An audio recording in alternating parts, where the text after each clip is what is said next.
Hello, my name is Rita Mourão. I'm a PhD student in Science Communication in Portugal, Lisbon, and the title of the present study is Communication and Culture as Key Elements of Organizational Dynamics, the relationship between the culture of the organization and communication of its leaders. The most important topics are national and organizational culture, organizational communication and specifically communication of leaders, and behavior of subordinates. We have specific objectives like understand how culture may influence communication, understand how national culture may influence organizational culture and its communication within organizations, and the research question is what is the role of the organizational culture in the communication adopted by the leaders? In organizations, people create and use a specific language that is known as organizational communication. In this way, the Wicks idea that communication is organization remains to the present day, because it's impossible to separate these two terms. This type of communication is very important to disseminate information about tasks and some decisions, and to members follow the same direction. It's important to note that organizational communication involves all members like customers, suppliers, employees, leaders, so have to consider an internal and an external communication. It could present different forms like the upward communication, communication that flows from the bottom to the top, information about rules, tasks, objectives, downward communication, communication that flows from the top to the bottom, meeting with employees, host manuals for new employees, and the lateral communication. This is related with relationships at the same level. In a communication process, the individuals may use a system of signals that could be universal, like cry or smile, or that could have a cultural variation, like some kind of creed.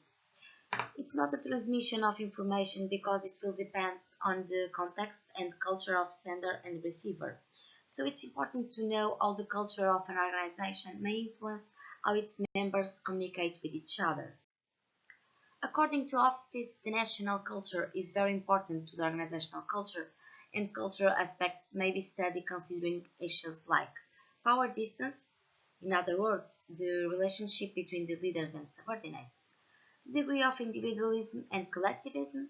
In an individualistic society, the relationships between its members are weak, and in a collectivist society, the people are integrated in strong groups.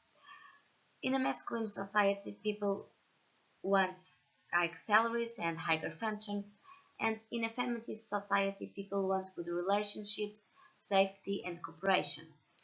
The control of uncertainty is related with degree of concern of individuals to face unknown situations. The short term is related with the demands for immediate results, and the long term is related to economy of resource and social concerns. According to Shine, the analysis of organizational culture should include three distinct levels: artifacts, these are aspects to observe when we enter to an organization, like language, technology, the values exposed, values of the organization, and basic assumptions, the deepest level related with the history of organization. Some authors have been advocating the idea that kind of leadership is related to the culture of an organization. In this sense, we will consider the influence that organizational culture could have in the communication adopted by the leaders. According to Berkovic, some forms of organizational structure affect the dialogue established in organizations. In the flexible structures, the leaders promote the dialogue instead of in the rigid structures. According to the model of contrasting values, we may have different kinds of culture and leadership.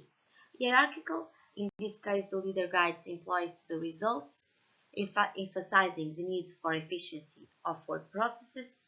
Adhocracy is suitable for turbulent environments. The leader has a concern with innovation and creativity of products and services.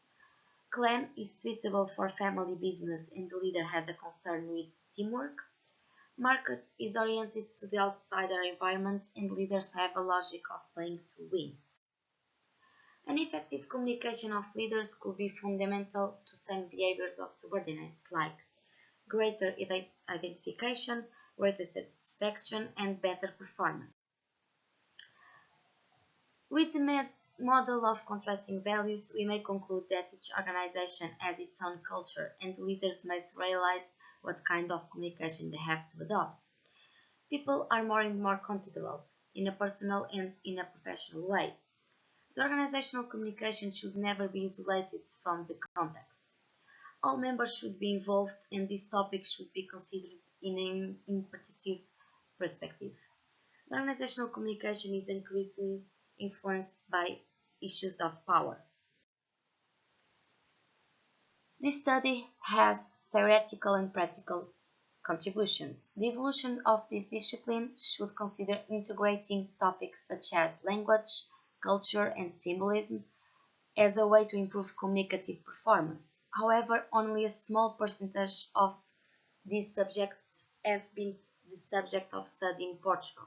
So there is a misapplication of organizational communication in practical terms. In further studies, it's important to note the importance of training the leaders to clarify the type of communication they have to adopt in accordance with the organizational culture, clarify the theoretical concept of organizational communication, and also to understand what is done in practice and how it should be applied more effectively.